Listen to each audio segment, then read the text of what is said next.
అండి welcome to Swarupa's kitchen. అందరు ఎలా ఉన్నారండి? బాగున్నారు కదండి? అందరూ బాగుండాలండి. బాబా దాన్ని చక్కగా ఉడుకుతుందమ్మా తుక్కు అని ఇలా ముందే కరిగి పాలు తరపులు వస్తున్నాను. ఇలా వస్తున్నామమ్మా. ఇలా చక్కగా నేను వండేసాను, పోసేస్తున్నా ఇందులో. చేస్తుంది పాలెలేనా పాలెలేనా? వావా బాగుందా? వావను ఇది వేసేసాను. యాలకుల పొడి, యాలకుల పొడి వేసి ఈ జీడిపప్పు వేయించి పెట్టుకునే కూడా. మరి బెల్లం పాకం ఎప్పుడు వేస్తా, కొద్దిగా వేడి మీద తిరిగిపోయిద్ది బెల్లం అని.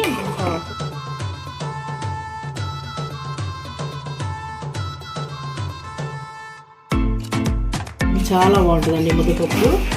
అందులో కూడా కొంచెం నెయ్యి వస్తుంది. దేవుడు బాబా సాయిబాబా దగ్గర, లక్ష్మీదేవి దగ్గర పెడతాం. ఇప్పుడు హాయ్ అండి, వెల్కమ్ టు స్వరూపాస్ కిచెన్. అందరు ఎలా ఉన్నారండి? బాగున్నారు కదండి? అందరూ బాగుండాలండి. బాబా దాన్ని అందరూ బాగుండాలండి. భగవంతుడి దేవుళ్ళు అందరూ ఆరోగ్యాలు బాగుండాలి, అందరూ బాగుండాలండి. ఈ రోజు నేను పాలతలకలు చేస్తున్నానండి. పాలతలకలు అందరికీ వచ్చు, కొంతమంది రానులు కూడా ఉంటారు. పాలతలకలు గోధుమ పిండితో చేస్తారు, బియ్య పిండితో చేస్తారు. నేను బియ్య పిండితో చేస్తున్నానండి. గోధుమ పిండితో కూడా తాలికలు చేసి ఆరబెట్టి వేసుకుంటారు. నేనేం బియ్య పిండితోటే చేస్తాను, మిక్సీ బట్టి. ఈ గ్లాసు బియ్యం పోసానండి, ఈ గ్లాసు బెల్లం దానికి తగినంత వేసుకుందాం. నేను ముందు బియ్యం కడుగుతాను. ఈ బియ్యం కడిగేసి వడకడతానండి. ఈ నీళ్ళన్నీ వడిలితే మిక్సీ వేసి పిండి చేయాలి కదా, అందుకని బియ్యం కడిగేసి వడకడతాను. మనం బియ్యము ఒకరోజు ముందే నానబెట్టుకోవాలండి. నేను నిన్న మధ్యాహ్నమే నానబోసేది. ఎంత నానితే అంత బాగుంటుంది పిండి, అరిసెల పిండి లాగానే. అరిసెలకు నానబెట్టేసి 2 రోజుల ముందే మనం చేసుకుంటాం కదండి, అలాగే ఇది కూడా. ఇప్పుడు నేను ఇది కడుగుతున్నాను, కడతానండి. నల్ల నీళ్ళతో కడిగే కదండి, కొంచెం నేను మళ్ళీ మంచినీళ్ళు పోసి కడుగుతున్నాను. నల్ల నీళ్ళు కూడా మంచి నీళ్ళే అయినా ట్యాంక్లో నిలవలు వస్తాయి కదమ్మా, అందుకని. ఇప్పుడు నీళ్ళన్నీ వడిలిపోతే మిక్సీలో వేసి మెత్తగా పిండి పట్టుకొని అప్పుడు మనం పాలతలకలకి రెడీ చేసుకుందాము. ఈ నీళ్లు వడిలినాయండి. ఇప్పుడు మనం మిక్సీలో వేసుకొని పిండి పట్టుకుందాం, జార్లో వేసుకొని. ఇలా నీళ్లు కాసేపు నీళ్ళన్నీ గారిపోయాక జల్లి దాంట్లో ఇలా మిక్సీలో వేసుకొని పొడి చేసుకుందాం. పిండి చేసుకుందాం, చూద్దాం ఎట్లా కింద. బాగా పిండి అయింది చక్కగా. మొత్తం జల్లెడ పట్టుకున్నామండి, మొత్తం పూర్తి అయిపోయింది. కాసేపు పట్టలేదు చూడండి. ఈ పిండి కొంచెమే వచ్చింది, గిన్నెలో పోసేసుకుందాం. కొంచెమే వచ్చిందా? అది ఉంచమ్మా, నేను మొహానికి రాసా. ఇది నాకు కొరటగా వేయటానికి కావాలి. అందులోకి అంటే కొంచెం వాటరు ఇల్లు ఇది వేసి ఇట్లా తిప్పి బాగా మరగనిచ్చి పోస్తా, చిక్కబడుతుంది. ఇది అయ్యిందండి. చేసుకునే వాళ్ళకి ఇంత చేసుకోవచ్చు, లేకపోతే ఇంత పిండి ఎందుకు అనుకుంటే పక్కగా తీసుకోవచ్చు. మొత్తం జల్లడి ఇదే పిండి అండి, అరిసెలు కూడా పట్టుకోవచ్చు ఇక పాకం బట్టి. ఇప్పుడు నువ్వే దీన్ని ఇంత పిండి చేసేస్తావా? కొద్దిగా చేస్తానమ్మా. ఇగో ఈ బెల్లం కూడా ఇలా తురుముకున్నాను నేను. బెల్లం కూడా మంచి బెల్లం తెచ్చుకొని ఇలా తురుముకున్నాను చూడండి. ఇది కరగబెడతా ఇప్పుడు. వాటర్ పోసి బెల్లంలో వాటర్ పోతా, సన్నగా కదమ్మా, సన్నగా తురుముకున్నాను. ఇప్పుడు దీన్ని ఏం చేస్తావు? ఇది కరగబెడతా చూడండి. సరే, స్టవ్ వెలిగించా. ఇది కరిగించుకుందాం తిప్పుకుంటా, కాస్త పాకంలాగా తీగ పాకం వచ్చేదాకా ఇట్లా తిప్పుకుంటా. ఈ పాకం మనకు మిగిలింది అనుకోండి, పాలతలకలేయంగా మనకు దేంట్లోకైనా పనికొచ్చింది. మళ్ళీ దాచిపెట్టుకుంటాం. పాలతలకలు అన్నాం కదా, పాలు కాసుకోవాలి కదండి. పాలు పోసుకుంటున్నాను. పాలు కూడా మనకు సరే నేను 1/2 లీటర్ పాలు పోతున్నానండి. 1/2 లీటర్ వేస్తున్నాను కదా. కొంచెం వాటర్ కూడా పోస్తున్నాం. మనకు పాలతలకలకు సరిపోని ఎసురు పోసుకోవాలండి. మనం తీసుకున్న పిండికి ఎంత ఎసురు పట్టిద్దో అంత చాలండి. ఇప్పుడు కొలత బియ్యం పిండి ఎంత తీసుకున్నావు? బియ్యం పిండి నేను పావు కిలో బియ్యంలో కూడా ఇంకా కొంచెం బియ్యం పిండి తీసానండి. అంటే కొంచెం బియ్యం పిండి అంటే ఎంత ఉంటుందో? ఇది 1/4 కిలోకి సగం ఉంటుందా? ఎక్కువ? ఇది 1/4 కిలో ఉంటుంది. 1/4 కిలో బియ్యం పిండి. ఇదేందమ్మా? కొద్దిగా బెల్లము ఇందులో కలుపుతున్నాను. ఇట్లా ఇలా కలిపితే కొంచెం బాగుంటుందని. పాల తాలికలు కదా, తాలికలు కూడా కొద్దిగా తీపి తగ్గుతుంటుంది. ఇప్పుడు కలుపుతున్నావా ఇందులో? ఇలా పిండి కలుపుకుందాం. పిండి కూడా గట్టిగానే కలుపుకుందాం. కొంచెం వేసుకుని చక్కగా ఉడుకుతుందమ్మా తుక్కు అని. ఇలా ముందే కరిగించి పక్కన పెట్టుకోవాలి. దీన్ని ఆరబెట్టుకోవాలా? కొంచెం ఆరితే పాల తాలికలు పూర్తిగా రెడీ అయ్యాక వేసుకోవచ్చు. ఇది కూడా ఎసురు కాగుతున్నాయి. ఇక పాలు కూడా కాగుతున్నాయి. పాలు వాటర్ పెట్టుకున్నాము. ఈ పాలు కొంచెం మరిగేటప్పుడు ఈ పాలు వేసి ఇక దీంట్లో ఈ పిండిలో కొంచెం కలుపుతాను. ఎక్కువ వేసుకోవద్దమ్మా, కొంచెం వేస్తే సరిపోతుంది. మళ్ళీ లూజ్ అయింది ఎక్కువ వేసినా మనం. ఇట్లా కలుపుకుంటాము. ఇట్లా కలుపుకొని పిండిని ముద్ద చేసుకుందాం. మనం వీళ్ళ మీద అన్నం వండుకునే తపేలాలు ఉండేయండి. ఇట్లాంటి తపేలాలు తెల్ల తపేలాలు పెద్దవి ఉండేవి. ఆ తపేలాలు పెట్టుకొని అది మూకిడి ఉండేది మనకి, మట్టి మూకిడి. ఆ మూకిడి తపేల మీద ఇట్లా పెట్టి ఈ ముద్ద అందులో వేసి ఇట్లా రుద్దేవాళ్ళు. పాల తలకలు పడేవి. ఇప్పుడేమో గిద్దలు వచ్చినాయి అనమాట. అన్ని గిద్దలతో మనం కారపూస దూసే గిద్దలు ఉన్నాయి కదా, అందులో 3 రంధ్రాలు ఉంటాయి. ఆ గిద్దతోటి దూసుకుంటున్నారు ఇప్పుడు. కొంచెం అట్లా వేసి కలుపుతుండాలి. వాటర్ వేసి కొంచెం వాటర్ కూడా వేసి కలుపుకోవచ్చు. నేను పాలు వేసి కలిపి కొంచెం. అంతేనా? ఇంతేనమ్మా. నేను ఆ ఎసురు కాగినాక గిద్దల్లో పెట్టి ఒత్తుకుందాం. కొంచెం మరిగినాయండి. ఇప్పుడు తెరులుతున్నాయి కదా.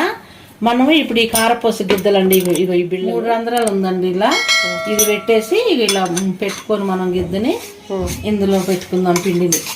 పిండి ఇట్లుండాలా? ఇక పిండి ఇలా కలుపుకున్నాను. ఇలా కలుపుకున్న పిండిని, ఈ పిండిని ఇప్పుడు ఇందులో పెట్టేసి కాగిన పాల తలకలు ఒత్తుతున్నాను. ఇలా ఒత్తుకుందామమ్మా.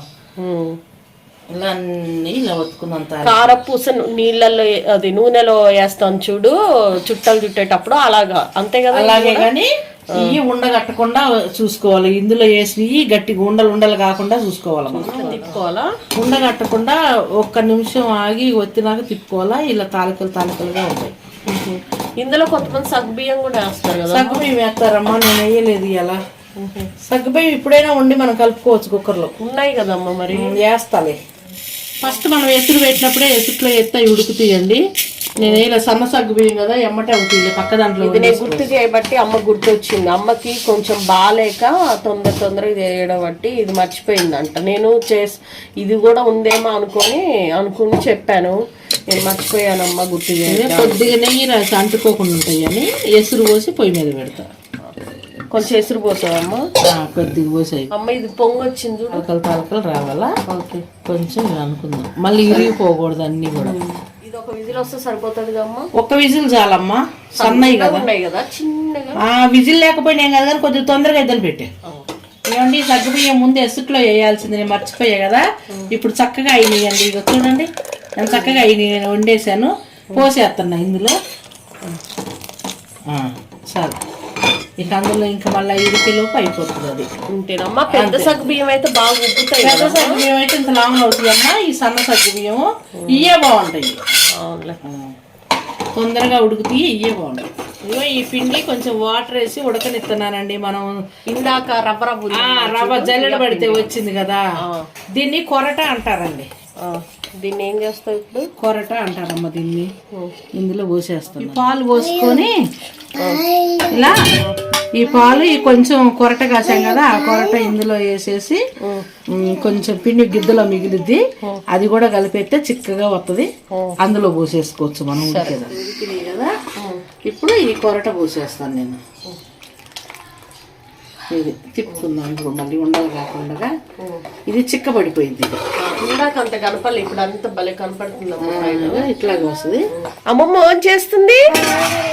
పాలెలేనా? పాలెలేనా? వావా బాగుందా? వావను వావ్. ఫ్లయింగ్ కిస్ పెట్టి అమ్మమ్మకి, నీకోసమే చేస్తుంది కదా, అమ్మమ్మకి పెట్టు. చూడమ్మా, ఈ పాల తలకల్లో ఇది వేసేసాను నేను. యాలకుల పొడి వేసి ఈ జీడిపప్పు వేయించి పెట్టుకున్నాయి కూడా. మరి బెల్లం పాకం ఎప్పుడు వేస్తా? కొద్దిగా వేడి మీద తిరిగిపోయిద్ది బెల్లం అని కొద్దిగా చల్లారనిచ్చేస్తాను. సరే, ఇప్పుడు పాల తలకలు దించి 5 నిమిషాలు అయింది పొయ్యి మీద నుంచి. ఈ బెల్లం పాకాన్ని మనం పోసుకుంటూ తిప్పుదామండి. ఒకేసారి గుమ్మరి వద్దండి, వేడికి పాలు ఇరిగిపోతాయి. ఇలా కొంచెం కొంచెం పాకం వేసుకుంటూ ఇలా తిప్పుకుందాము, పాలు పగిలిపోకుండా. ఆరిపోవాలి కదమ్మా బెల్లం పాకం అది కొద్దిగా మరీ అంటే మరీ ఎంత అవసరం లేదు, కొంచెం ఆరితే చాలు. మరీ పొయ్యి మీద పెట్టి ఉడికేటప్పుడు పోయకూడదు. సరే. బెల్లము ఇప్పుడు ఉప్పు వచ్చింది కదమ్మా, పాలు పగిలిపోతాయని, లేకపోతే వెనక అసలు బెల్లం ఉడికేటప్పుడే వేసుకునేవాళ్ళు మన పాయసంలో. అది అంతేనా? ఇట్లాగేనమ్మా. ఇది అయిపోయినట్టు. ఇందులో కొంచెం నెయ్యి వేస్తాను. నెయ్యి వేస్తుందంట. ఇగో అమ్మా, ఇగో నెయ్యి, కొంచెం నెయ్యి వేసాను. చూడండి పాల తలకలు చక్కగా రెడీ అయ్యాయి. ఇందులో మనం సగ్గుబియ్యం కూడా వేసాము. ఇలా తాలికలు పొడుగ్గా రావాలమ్మా. అసలు నేను మూకిట్లో పెడితే ఒత్తితే వచ్చినట్టు వచ్చింది. బాగున్నాయి. టేస్ట్ కోసం ఒక చిటికెడు ఉప్పు వేసాను. రుచి సాల్ట్ వేసే కాబట్టి మెల్లగా ఇలా అనుకుందాం. మొత్తం పాల తలకలు రెడీ అయ్యాక రుచి కోసం చిటికెడు సాల్ట్ వేసుకోవాలండి. భలే రుచి వచ్చింది అప్పుడు. ఇప్పుడు అయిపోయింది, తీసేసాను. చాలా బాగుంటుందండి ముద్దపప్పు. అందులో కూడా కొంచెం నెయ్యి వేసుకోవాలి. దేవుడికి బాబా సాయిబాబా దగ్గర, లక్ష్మీదేవి దగ్గర పెడతాం. ఇప్పుడు అయిపోయింది కదమ్మా. ఇది ఇంకా అయిపోయిందమ్మా. ఇగో బౌన్లోకి తీస్తున్నాను. నేను అమ్మవారి దగ్గర కూడా పెట్టేశాను. ఇగో ఇలాంటి పొడవాటి తాలికలు రావాలా. నెయ్యి కూడా వేస్తున్నాం అమ్మ ముద్దపప్పులో. వేసానమ్మా. వినాయక చవితికి ఇది స్పెషల్ బాగుంటుందండి. అందరూ హారతి అని కూడా అంటారండి కొంతమంది. దీన్ని నేను పాల తాలికలు అంటామండి మేము. చాలా బాగుంటుంది. మీరు ట్రై చేయండి, టేస్ట్ చేయండి, లైక్ చేయండి. మీకు నచ్చినట్టయితే షేర్ చేయండి, సబ్స్క్రైబ్ చేయండి. నేను కొంచెం టేస్ట్ చూస్తానండి.